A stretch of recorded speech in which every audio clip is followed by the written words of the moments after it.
pushing towards 50, you guys. If everybody should. And we had a request to translate into Spanish first thing this morning too, which we're not able to do on the fly, but we do have probably 4 or 5 native Spanish speakers.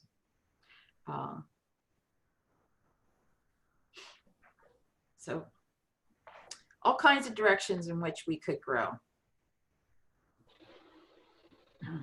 Great, we are live, Deb, so there people should be joining. It's recording and you are on.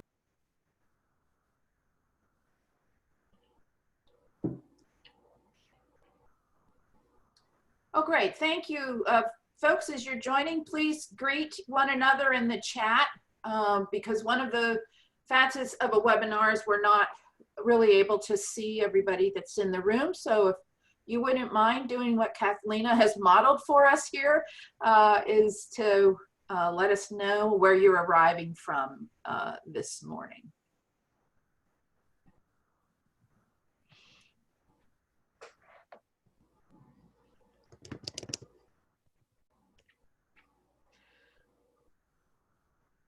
We're expecting a very strong attendance again this month, and we will be getting started in just a few moments to give everybody a chance to join us from the waiting room.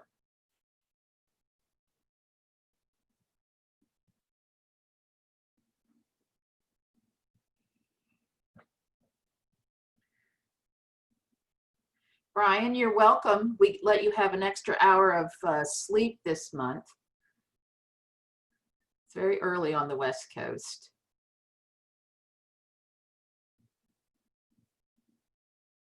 Thank you. Yes, we're well represented. We have folks coming from the Philippines, from all around the United States, from Uganda, from Japan. Sabine is quite from all over the world. I think you're currently based in Israel, if I remember correctly. Portugal, Moscow. This is very exciting. Welcome back. So nice to see many of you from last month and many new people joining us. Angela, welcome. One of our respected researchers now at Johns Hopkins, has been publishing homeschool research this month. Anybody else get any research in print this month?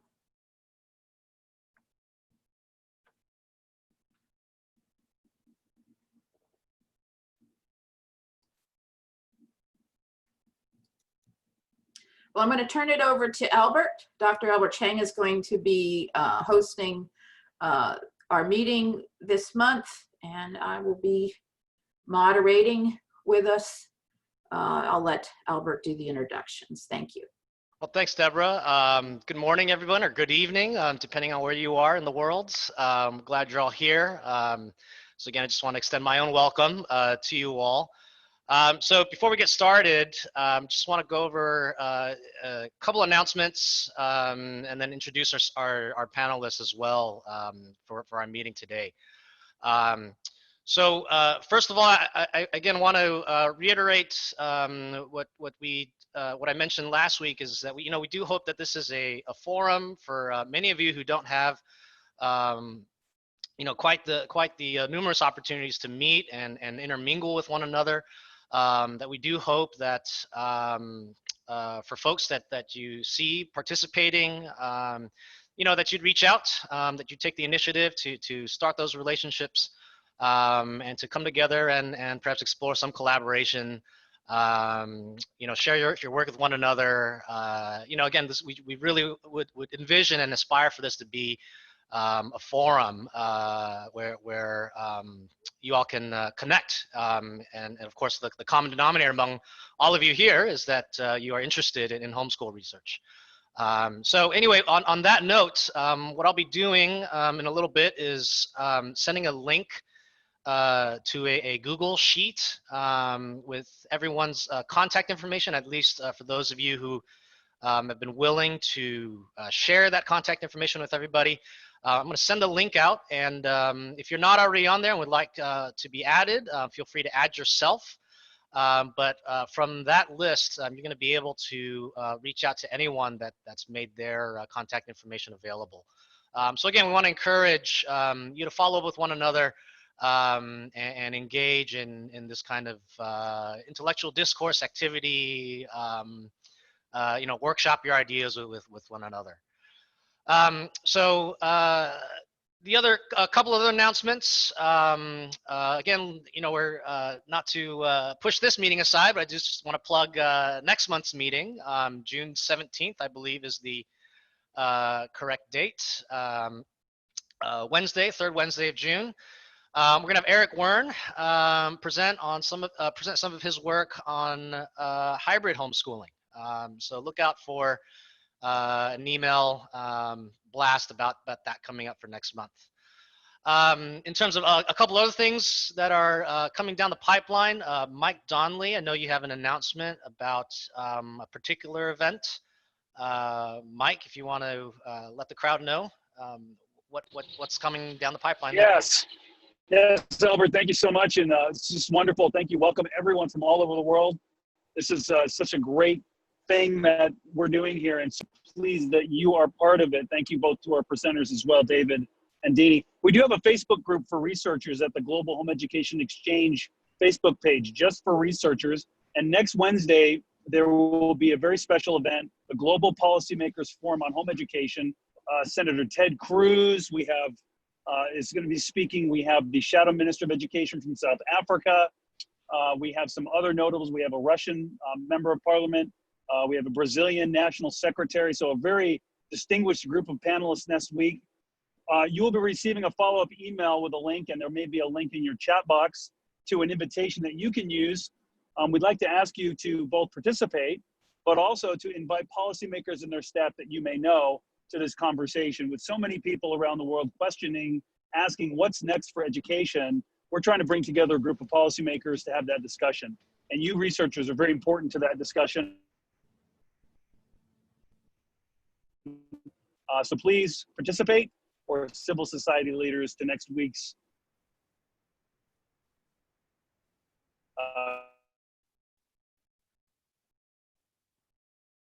Global Policymakers Forum. Albert, thank you. Yeah. And Mike, you cut out there a little bit, but I believe you do have a link to that event, which I think Trudy will post in chat as well for some more information about that. All right, so anyway, we do want to get to our main event for today, and so I'll be moderating the questions that you all have. So Deborah will be, I suppose, interacting with our panelists, whom I'll introduce in a little bit. But on these online forums, it takes two to moderate questions and everything. So I'm going to be moderating the questions that you all have. So I'll point all of you to the Q&A feature down below your screens. If you have any question that you'd like to ask to our panelists, please post, and I'll do my best to ask Deborah to integrate some of these questions or comments that you might have. Also, we do have a chat feature, and I do encourage you to use that if there are things you would like to share to the group. However, please just ask you to control yourselves using it. Please, if you have something you would like to say, do your best to keep it on topic. We don't want to blow up the chat with lots and lots of extraneous information, but certainly we do want to encourage conversation. Particularly if it's related to what we are discussing. And yes, Dennis Beck, my colleague at the University of Arkansas, indeed, self-regulation skills. All of us could use some more, I believe. So we also understand we also had some requests to translate this into other languages, including Spanish. Unfortunately today we don't have the ability, but if you do have a question, please go ahead and write it, and I'll do my best. And in fact, I'll do my best to say that in Spanish. Si tienes una pregunta, por favor, le escríbelo en el Q&A y voy a tratar de preguntarle a las panelists. So anyway, that's my attempt here. So anyway, let me introduce the speakers, and really excited to have Deani Van Pelt and David Hunt. I've had the pleasure of knowing Deani Van Pelt for many years now, and recently got to meet David Hunt online, you know, as we all do these days. I've certainly heard of David Hunt for many years, but never had the pleasure of meeting him. So Deani right now is the president of Edvance, which is a Christian School Association in Canada. And prior to that, she was at the Fraser Institute, which is a think tank in Canada. Also taught at the university level in Canada. Is also a fellow Cardus Senior Fellow with me. And so, you know, obviously she's here. She's done quite a bit of work on homeschooling, written at length, you know, both for newspapers, a variety of media outlets, many reports through various institutions that she's been affiliated with. So we're glad to have Deani here. David, I'm happy to, I suppose, announce, I don't know if many of you know, he is actually newly on board as the director of Cardus Education Research. I mean, I don't know, I guess you're not really my boss, but certainly he's sitting up there, you know, I suppose, regulating what I do. But no, so David recently joined the Cardus education team, so I'm really excited to have him on, and certainly he's written and spoken at length about education, and looking forward to hearing him talk a little bit about Cardus education research. And so just a bit of background, and I'm sure David and Deani will get into this. So Cardus is a independent think tank up in Canada. Has done a lot of work in education, thinking about educational freedom. You know, the contribution of schools to our social architecture. You know, how education contributes to you know, our common good. And so certainly we're going to be able to talk about that research as well. So anyway, I know Deani and David will be able to share more about their background. And with that being said, I'll turn it over to Debra, who will moderate the discussion. And again, if you do have questions, feel free to chat them into the Q&A box below. So Debra, I'll turn it back over to you. Great, thanks very much, Albert. Deani and David, I thought it might be nice just for you to have a chance to introduce yourselves or welcome you to the group before I launch into some of our questions that we'd like you to answer. So Deani and David, please. Good morning, everyone. It's absolute delight to be with you here today. I'm near Toronto, Ontario, Canada, and it's just such a delight to connect with you all across the world. I have the advantage of it being 9 a.m., unlike Albert and David, where it's much earlier. So thank you wherever you're joining from. I cannot tell you how much I have benefited from the international relationships over my entire career. I'm in my mid-50s now, and it's just really fun for us to be able to reflect back over a career very marked by my work in home education research. And Debra, you're an exemplar of this, and I'm just so delighted to be able to work with you today. You have been a presence for decades, and your emergence, your appearance, your leadership in this group today is just so encouraging to me. Your long, consistent voice in this line of research, and I'm just delighted to be here. Thank you, Deani. Yes, I thought you were going to reveal my age there for a moment, but David, welcome. Yes, And I'm very thankful to be here too. Humbled to be here. I'm definitely a newer scholar, but no, very thankful to be here. Happy to step into the role that I've been in here at Cardus as education director. And as Albert says, I think regulating his work is the right word. And no, I'm very happy to be here. Very honored to be here. I'm looking forward to our discussion. Great, thank you, thank you. So let's get started.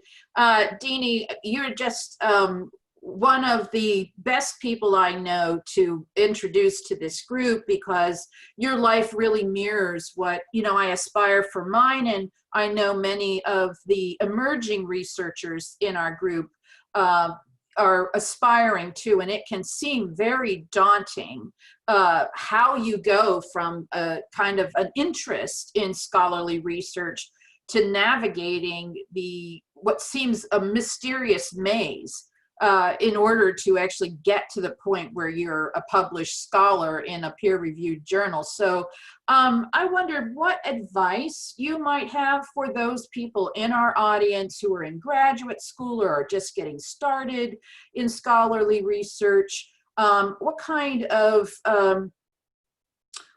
inside knowledge can you share with them that will help them figure out how to keep moving forward down this path?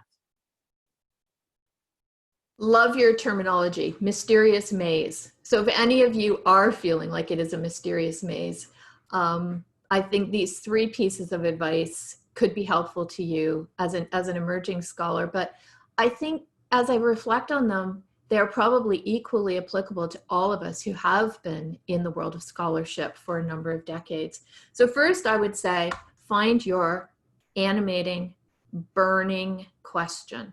The question that you cannot seem to settle, that has so many aspects to it. And for me, I was 33 years old. I was studious. I was a high school math teacher. I loved school, but it wasn't until my 5-year-old, academically capable, dropped out of kindergarten because she had the wisdom to understand that she was not receiving the nourishment that she was so hungry for. And it was when I took on the lens of a 5-year-old who seemed to know more than all the rest of us in the establishment, and sort of took my whole posture and humbled it through the lens of a hungry, capable young student. The whole system, we were not nourishing her in the way that she deserved. It moved in a way my posture from being studious to curious. And I started asking this question, which to this day burns, and maybe in this incredible period burns even more. And it was, why are we educating the way we do it? And are we sure we've got it right? And then probably a secondary question was, and what is the place of parents in the education of their children? Not the raising necessarily, although that touches it, but what's the place of parents?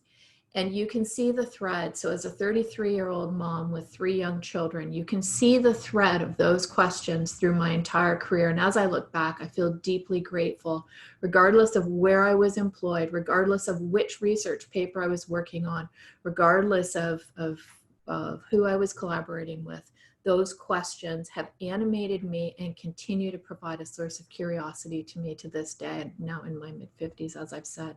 So find your burning question and keep it alive. And if it doesn't burn anymore, switch and find another burning question. And secondly, find mentors. Grab onto them, chase them down, obviously, in all the socially appropriate ways, but ask them if you can sit at their feet and if they will engage and review your work.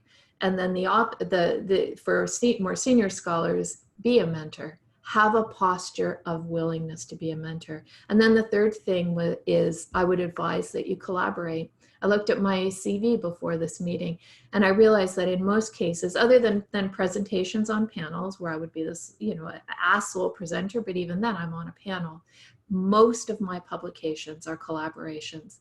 And in at least a third or more, I'm not the first author.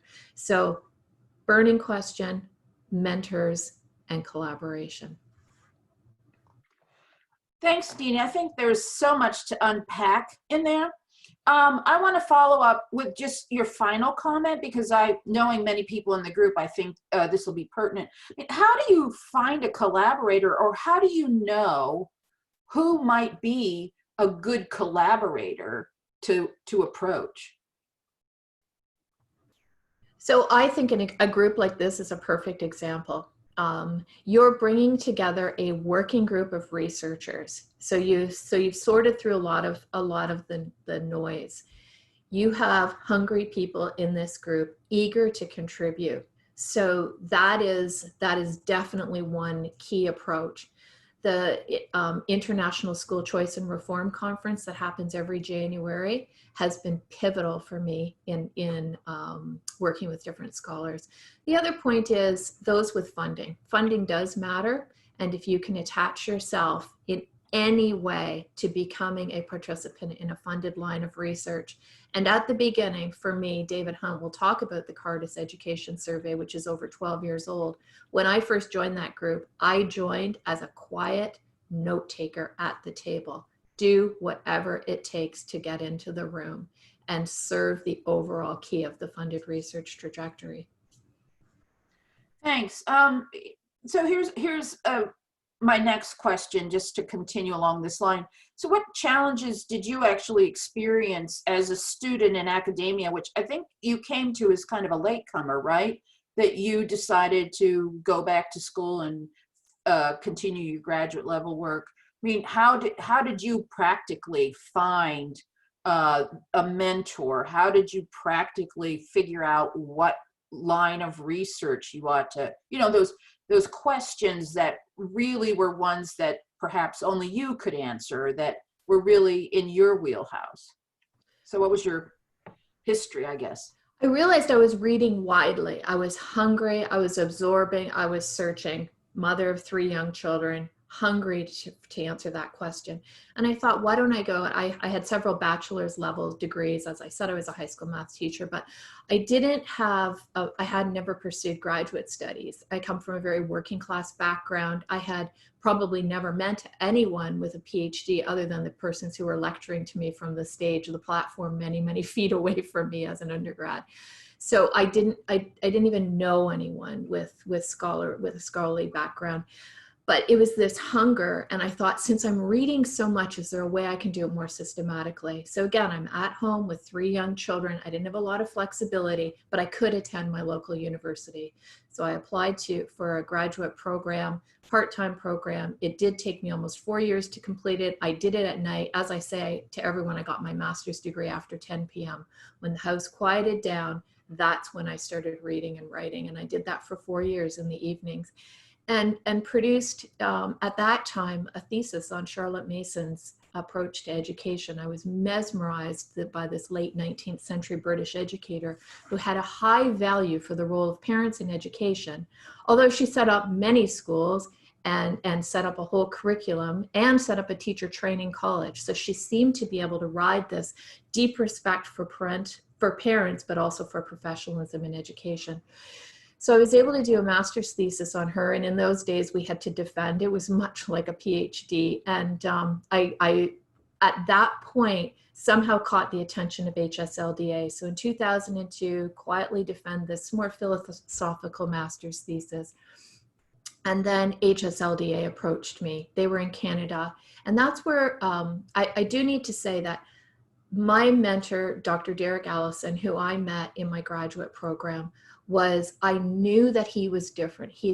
There was an undertone of difference, and I grabbed onto him and I pursued, and it ended up to this day. So we're talking almost 25 years later. He and I probably still talk every week. We've collaborated on many projects.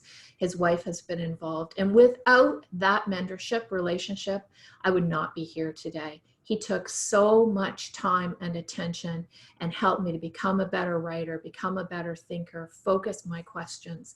So I found a hint of resonance where many of the other scholars that I was working with in my master's program, there was some even sense of ridicule and scorn 25 years ago about pursuing questions on independent schooling or parents in education or certainly homeschooling. HSLDA, and this is where Brian Ray kind of moved into the question, HSLDA Canada approached me and said, would you replicate Brian Ray's work from the US and an earlier study he had done in the 90s in Canada, and would you expand it? We want to know who's homeschooling, why they're doing it, how they're doing it, and whether they're successful. In a year and a half, we produced a report that, again, was very pivotal for me because I moved from working philosophically to working much more quantitatively. And my biggest regret is that I didn't become a better quantitative researcher. And I would highlight that to everyone, that because I was in more of a progressive master's program, the quantitative work wasn't as valued. So we had to kind of learn it as we went. But this study involved almost 4,000 randomly selected to the very best of our ability, and we can get into that at another time. Participants, almost 1,000 participated in a standardized test, and we were able to give something to the academic community in Canada and obviously internationally that had not been done to that scale before about home education in Canada. That also, that working with Brian Ray, working with Dallas Miller, having this policy lens to my work, just again created another hunger for PhD. Applied for PhD, got full scholarship. I was even paid an additional $1,000 a month, so I was able to send. At that time, I had been homeschooling for 11 years, so I was able to send one of our children to school because I could pay for his tuition. The others were older and used to being homeschooled, so they carried on. I went and did my PhD full time, and so I think it was just this burning sense, but along the way, very key mentors who took the time to be involved, who found funding. I was able to attach myself to productive research agendas. And believe me, this was pencil and paper days. You sent out a 20-page questionnaire. Everything had to be entered by hand into a computer, and then learn SPSS, and then and that was clunky in those days. It was onerous. So, I mean, we have to be honest, don't we? We have to be really transparent about the fact that scholarship's hard work, and you work late into the night, and the hours, regardless of the systems and the mechanisms, will be there. That is part of our life as scholars. Time in our chair is just required. If you have tolerance for that, everything else about it is so life-giving. So those were some of the early years. Along the way in 2006, a couple of years into my PhD, I met the Charlotte Mason Institute. So I was still, even though I was moving policy and quantitative, I was still animated by the philosophical questions, the why and the how. And this is where I met Dr. Carol Smith at a conference down in the US. And he was bringing in international scholars. He was heading up a new conference that, again, animated me because it brought homeschool parents and school teachers together. And I was so used to the space being one or the other. And I wasn't used to educators who educated in different ways coming together and dialoguing around a shared philosophy of education. They had shared desired dispositions and excellences for the students they were educating. So I pursued the relationship with Dr. Smith, and he and I probably talk every other day now. So these are long-term mentorships, but without these key relationships, I don't think we become as sophisticated or as nuanced in our work as scholars.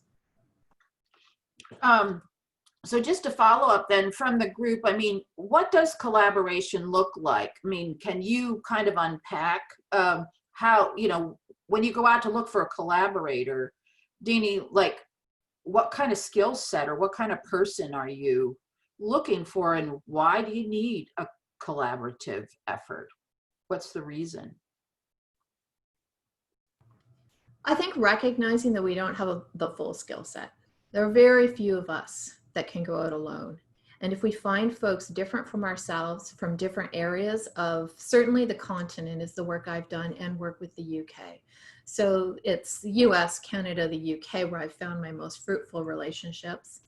Being on the hunt for funding opportunities was pivotal for me.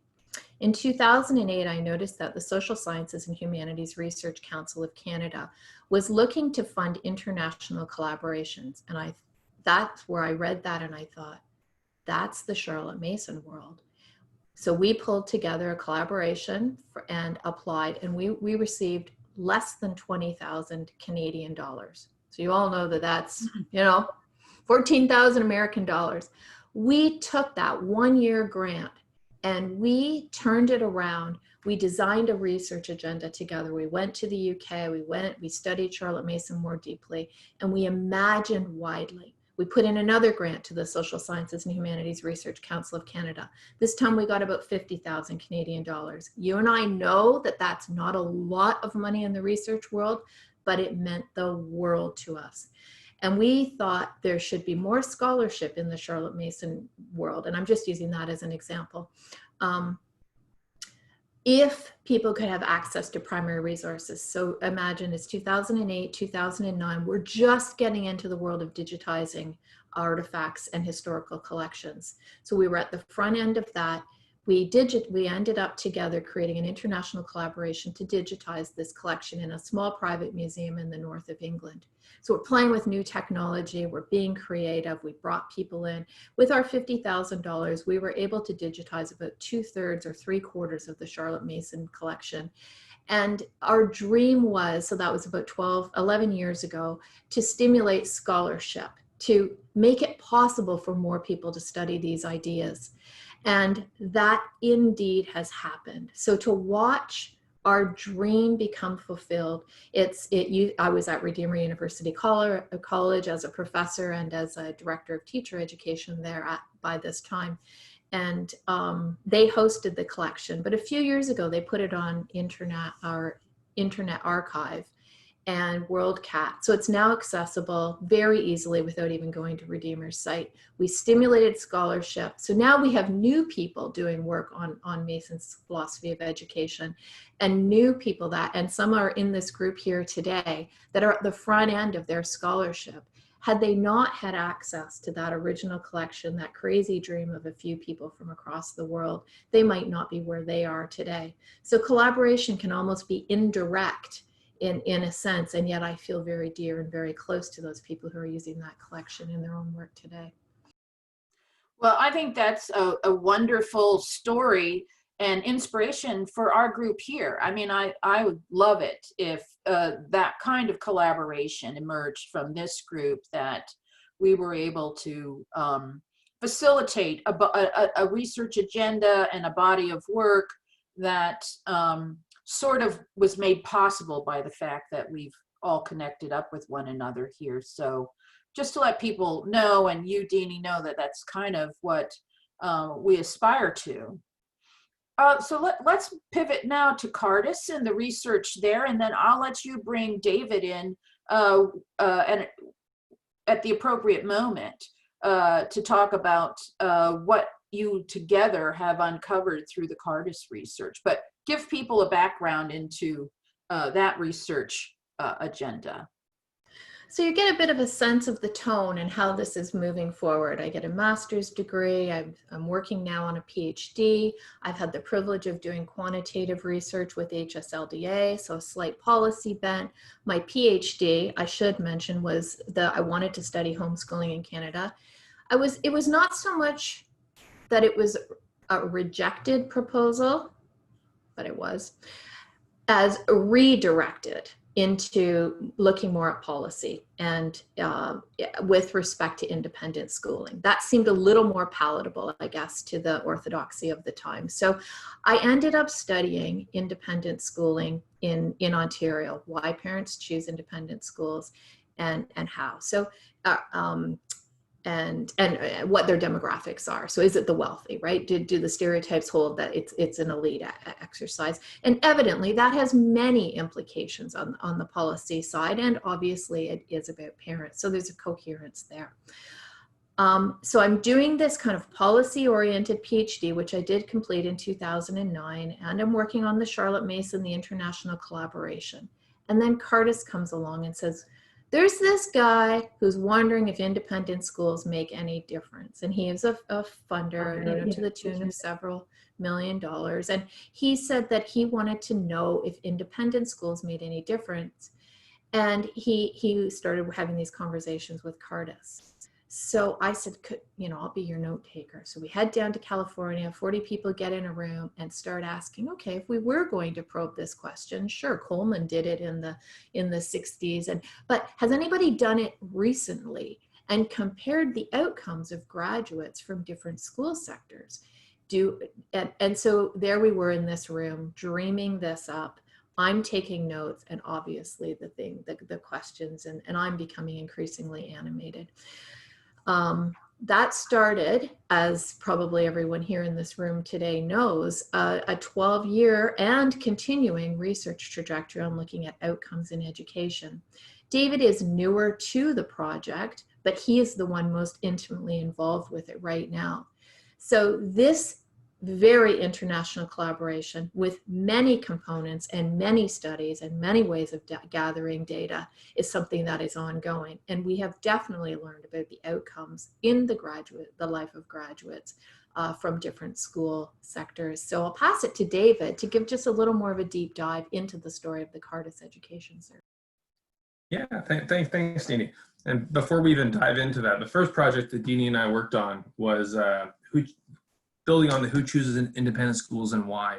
So what Deani had done her PhD dissertation on, I had replicated much of that research within a British Columbia context, which is where I live. And then we also did the same study for Ontario, and we're currently working on it for Alberta. So that's the work that initially we worked on together. And I think where I'm so honored to be part of this conversation is I'm listening to Deani, and I haven't heard most of the stories that have been told, but it really hits home, because the whole burning question, mentorship, collaboration, I think Deani has lived that out through me in many ways. I've been very privileged to have Deani's mentorship. We first met actually at the Fraser Institute. We were both working there. We weren't working on projects together there, but that's where we met. And then the relationship has evolved since then. And now coming to the Cardus Education Survey, I wasn't a part of the initial research on this, but I've inherited this wonderful work that so many others have done. And I'm sure many of you have followed the Harvard professor Elizabeth Bartholet's controversy from a few weeks or a month back, where she was attacking homeschoolers and calling for this presumptive ban on homeschooling. Well, in Elizabeth Bartholet's law review, that was for the Arizona Law Review, she was citing different research, and the research that she highlighted as the quality research was the Cardus Education Survey, as one of the very few methodologically sound data sets on homeschool outcomes.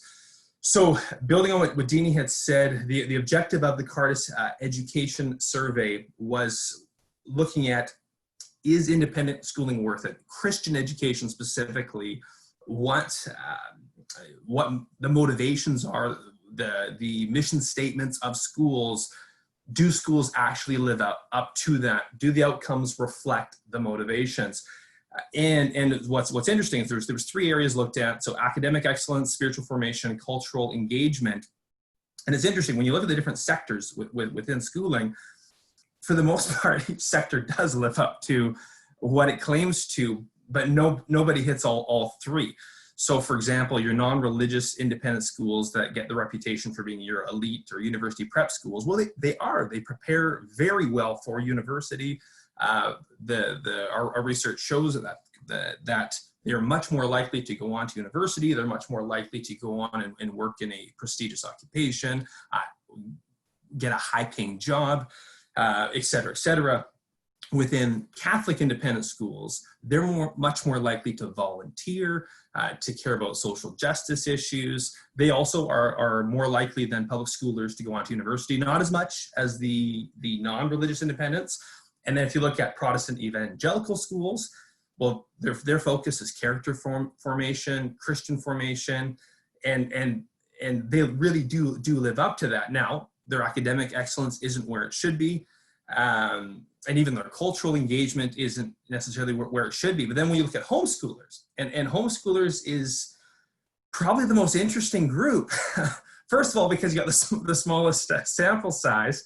For context, the Cardus Education Survey, there's 6 data sets. You have, we've done three surveys for the United States, 3 surveys for Canada between 2011 to 2018. And they range from about 1,500 to 2,000 respondents. But within the homeschoolers, you have religious and you have non-religious homeschoolers, and those differences are huge. Where take your pick of almost any question, and your religious homeschoolers will have the exact opposite response as your non-religious homeschoolers. So putting homeschoolers into a box like Harvard professor Elizabeth Bartlett tried to do, it really doesn't reflect accurately on the sector. And even just logically, you think of who homeschoolers are. The reason you're homeschooling is because you're wanting that fully customized, fully tailored education that's tailored exactly to your needs. And even within a family, that homeschooling experience will be different for each student. So to put them in a box, more than anything, that's what shouts out to me from the Cardus Education Survey data, is you cannot put homeschoolers into a box. And one of the few findings that is homogenous for both the religious and non-religious homeschoolers is, for example, they are the least likely of any school sector to go on to university, but they're the most likely to get a PhD or an advanced degree. So you have an inverted bell curve, where the least likely to go in, but most likely to go all the way. So interesting things like that. Homeschoolers tend to want careers that are creative, where they can be creative. Also, too, family ties. They're much more likely to say their parent is a close friend of theirs. They're much more likely to say their siblings are close friends of theirs. So what's the objective of a parent in educating their child? Do you want them to go on and get a great degree, have this high-paying job? It's obvious what the school choice is. Is your objective to form their character? Is your objective for them to be volunteering and active member of the community? Is your objective for them to be creative and to be this unique individual? That's at this point one of the biggest insights I've pulled from that data. And also too with homeschoolers, one of the other interesting findings that I don't think Elizabeth Bartlett highlighted was homeschoolers are more likely to have friends from a different ethnic minority background. So that's a key finding in terms of tolerance and diversity and creating citizens. That's an important finding that we need to make more widely known. So I don't want to take any more time. I'm still I'm a young scholar, a new scholar. Deani has been a wonderful mentor, and it's opened huge doors for me. But so I'm still new to Cardus Education Survey, but that's about where I leave for now. And I'm continuing to research in this, and I'd be happy if any of you who are on this webinar, if you would love to do research on that, work with that data set, I'd be happy to work with you and to continue this conversation after the fact. So what is the future of the Cardus research? I mean, are you planning any future follow-ups? And here's a side question or a sub question to that. Like, are you talking about how COVID-19 might show up in the data set and how you would control for that or tease that out? So how to control for it or tease that out, haven't looked at that yet, but in terms of policies, how should we adjust our public policies in light of COVID? That is definitely something. I'll have a paper coming out Thursday, so I guess that's tomorrow, losing track of the days here. Tomorrow a paper will be coming out looking at Ontario education, which is where Cardus is primarily based, and how we need to adjust education policy based on COVID. Most of that is informed by the Cardus Education Survey. And we have another brief that will be coming out for Alberta shortly after that. Again, majorly informed by Cardus Education Survey. We'll have another brief for British Columbia. And then in terms of research more broadly, in Australia, we've now launched the Cardus Education Survey. Albert is leading that project, and there's other research that's now building on this. I'm starting to work with Dr. Catherine Pakaluk from Catholic University of America. She has some really interesting research questions that build on the Cardus Education Survey, taking it, really expanding some of those key insights. So yeah, we're definitely continuing the research. Let's see, we have a couple of questions here. Deani, I think I'm going to come back to you now and just, can we talk about COVID for a little bit? Because there is interest in that topic. We were wondering how your school's association that you are involved in is responding to the COVID crisis. And then maybe for both you and David, what about homeschooling and homeschool research just in the context of the COVID crisis? What are you considering or seeing or thinking about in regards to just the current context we're in? Thank you. Those are great questions, Deborah, and I'm going to forget several of them.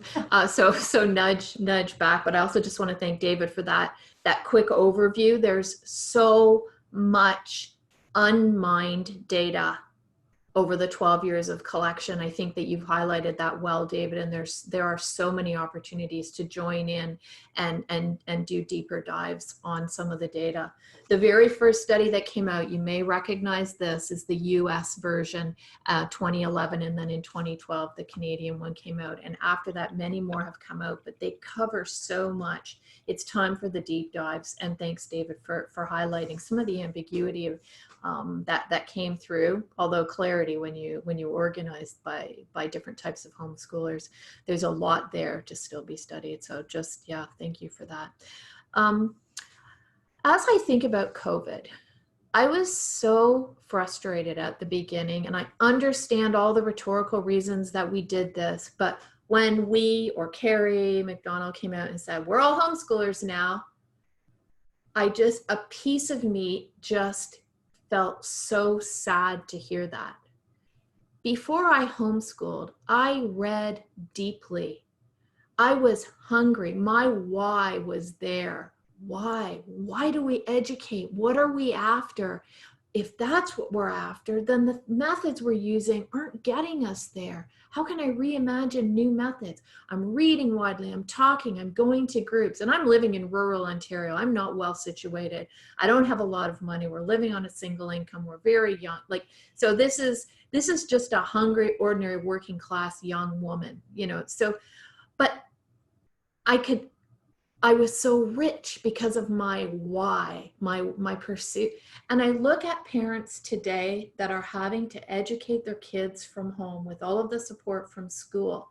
There's a poverty to that because they haven't been able to move in deeply to the why. What are we after? We're not just after keeping kids busy or occupied or from being anxious or placating their sadness from being away from their friends. That's not why we homeschool. So I feel really sad that this current experience might be called homeschooling in the traditional way that we've come to understand it in the last 30 years. Homeschooling is filled with richness. And the point that I think I want to make is the pivot for me as I think about this, the difference between authentic homeschooling and what we're experiencing now, which is not, I've written down a whole bunch of names for it. It's not remote learning. I mean, sorry, I'm just looking for my sheet here. I'm missing it.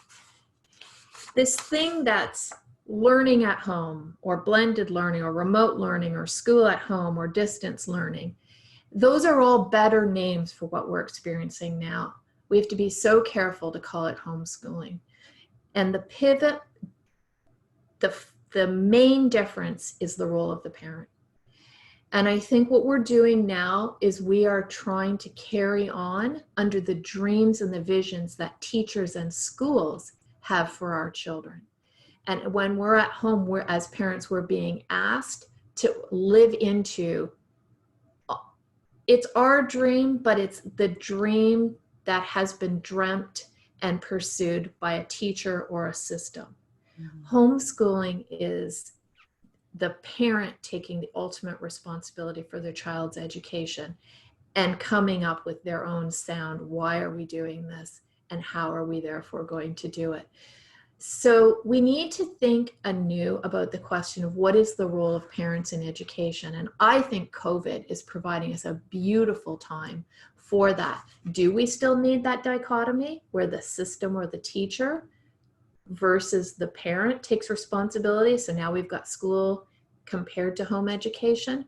Or is it time for us to imagine a more integrated space for the parents, all parents, in the education of their children, so that they aren't just serving a system, but that they're actually deeply invested in what it is we hope to achieve, and the beauty of the dailiness of the education, the child in the moment, and being completely invested in that as well, regardless of whether we go back to full-time face-to-face in-school instruction or move to some kind of a blended or stay in a home-based education. Let's reimagine, if we can, what is the relationship between parents and teachers, and what is the role, the rights, and the responsibilities of parents in education. That would be one of the main questions that I would walk away with from this period. Yeah, it would be interesting to consider how you would frame a study that kind of teases out.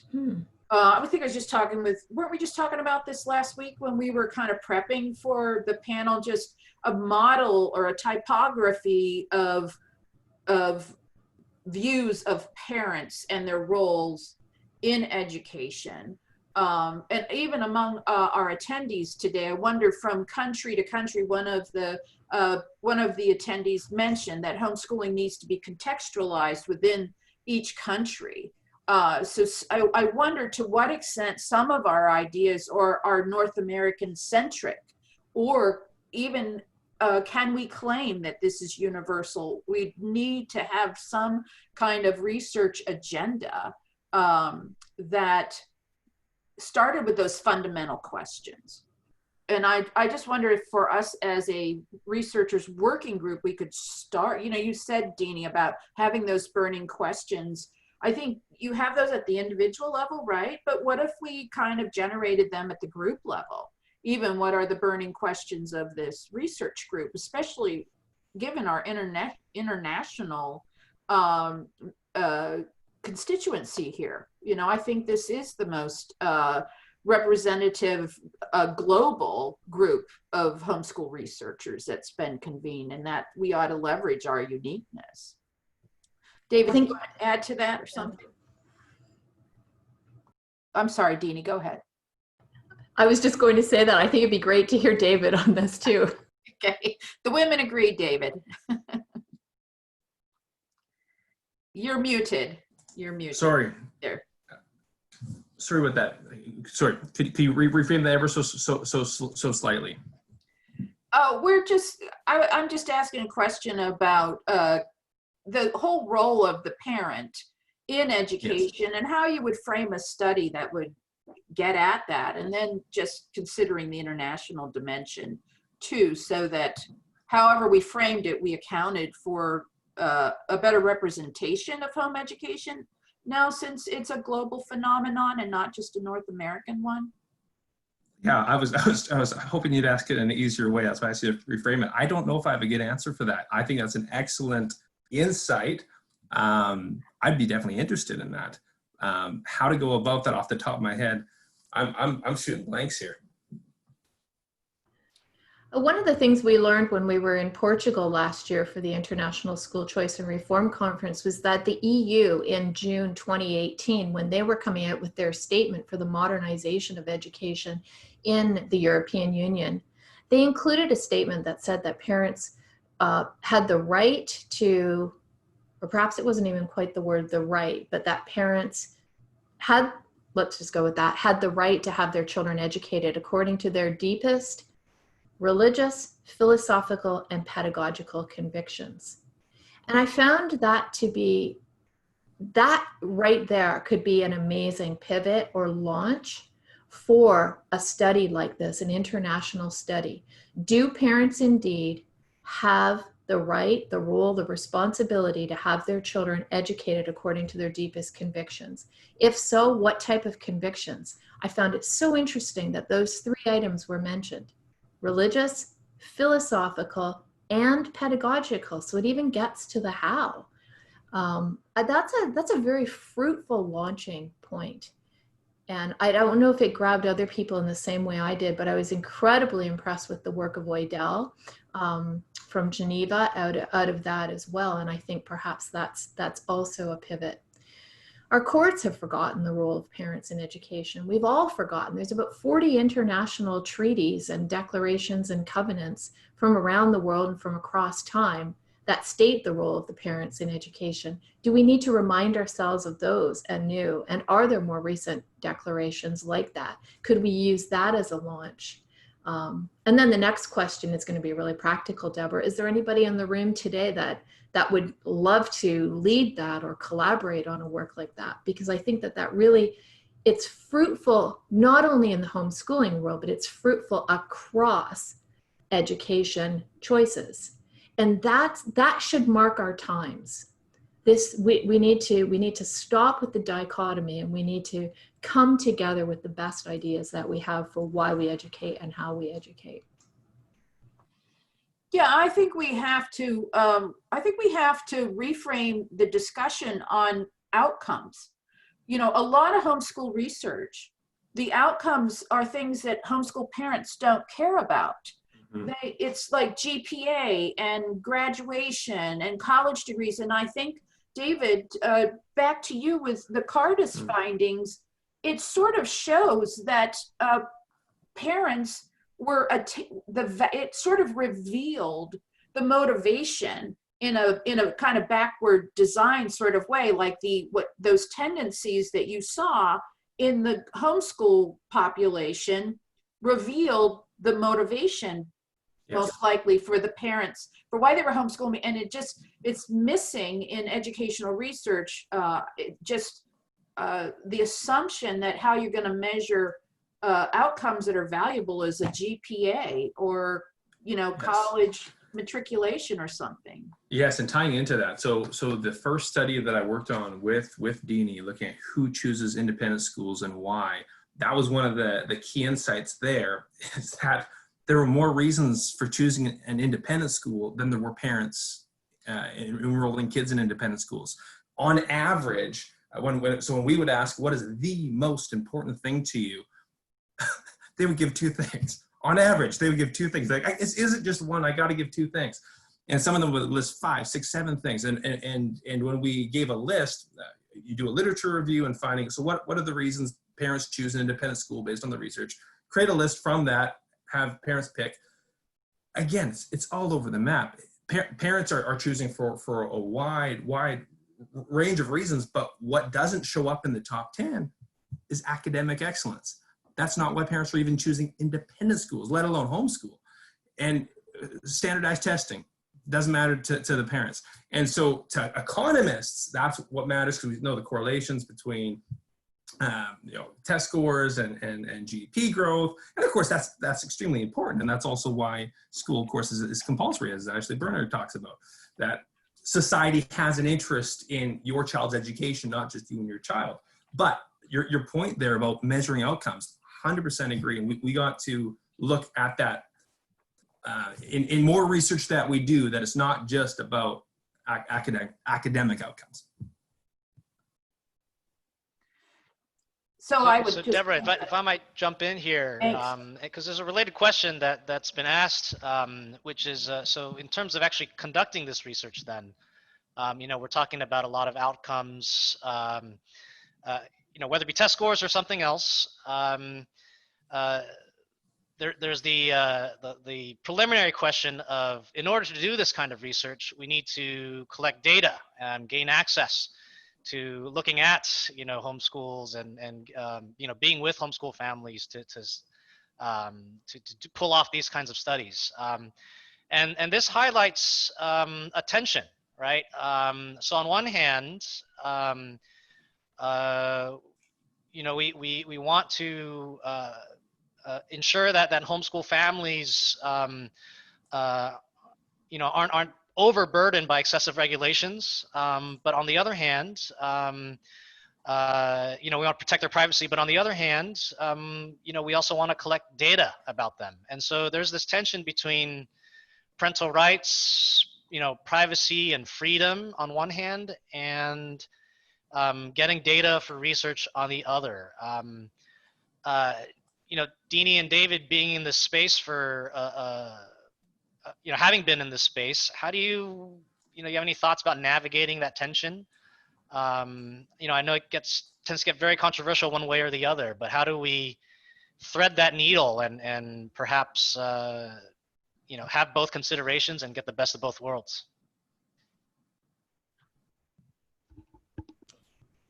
If I could jump in, I head up an association of independent schools and have done so now for about 2 years. And that is one of the things we worry about, Albert. The more we advocate for the rights of our sector, the more we share research on the sector and expose details about the sector, all of which are great, and I'm happy to inform people about it, to break down the myths and the stereotypes. It does draw more attention to the sector, and it seems like the immediate impulse of our day is to therefore regulate. And Ontario, Canada is one of the unique places where it's probably one of the most easy jurisdictions in which to establish an independent school or to homeschool. There's no funding, but there's limited regulation. And that is to answer just a small part of your question, a part of the concern. The more attention we draw to the sector, the more we dig down and try to understand the sectors, the more we expose them for those who are hungry to regulate them more, because there is such diversity across. So that is one concern. Then more methodologically, like how do we, when we're studying the sectors, how do we ensure that we're getting representative samples? And you didn't precisely say that, but that is always a deep concern of mine. And the gymnastics that each of us does to ensure the representativeness of the samples is something that I think has to characterize all of our work going forward. But Albert, I think this is also where we lean on you. You have, as a sociologist, deep expertise in this area. And I think if anyone were designing a study, they should go to you and to others who have your capacity to ask for review or even participation in the studies.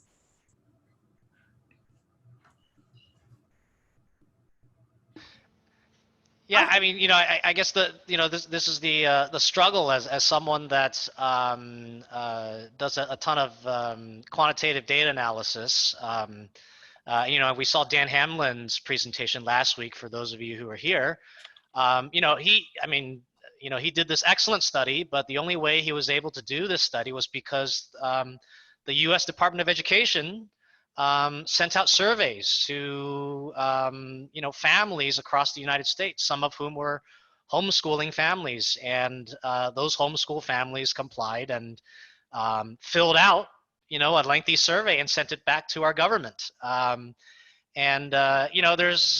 understand some folks would be queasy about that, but then on the other hand, we can see some of the fruit of that kind of effort. So it's a difficult question. How do we weigh the potential trade-offs there? Certainly we do the same thing with Cardus education research too. We ask families to tell us lots of things about themselves. Again, how much do we push the line in order to do good research? Anyway, that's something that I don't know if it keeps me up at night, but certainly there's some folks here that have asked that question as well. How do we navigate again, parental freedom and freedom from onerous regulations and data collection versus the need to do that to pull off some of the high quality research we want to see. And if I may unashamedly plug Cardus here, I think that too is the value of the think tank space, where within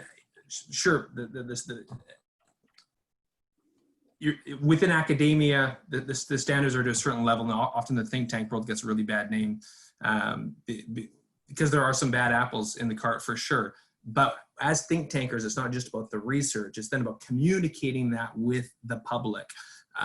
Policymakers for sure, government for sure, but also the general public with the masses through media. And that's very important. So on the independent school side of things, there's keen interest in us doing research in certain jurisdictions. For the province that I'm in, British Columbia, independent school families want to participate in research because they want those findings to be made known, because they want support for their sector, and they're confident what those results will be, because anecdotally on the ground, they know who those families are. And within the homeschool space, although I will always err on the side of freedom, the research that we do as think tanks encourages homeschool families to get involved, contribute to research, because here's the good that can come of participating in that research. Mm-hmm. Yeah, no, and so it sounds like what I'm hearing is perhaps what more thought needs to be put in how to build this kind of trust between all sorts of parties here. Research and the families that are practicing education in a particular way. Anyway, Debra, I'll turn it back over to you. Thanks.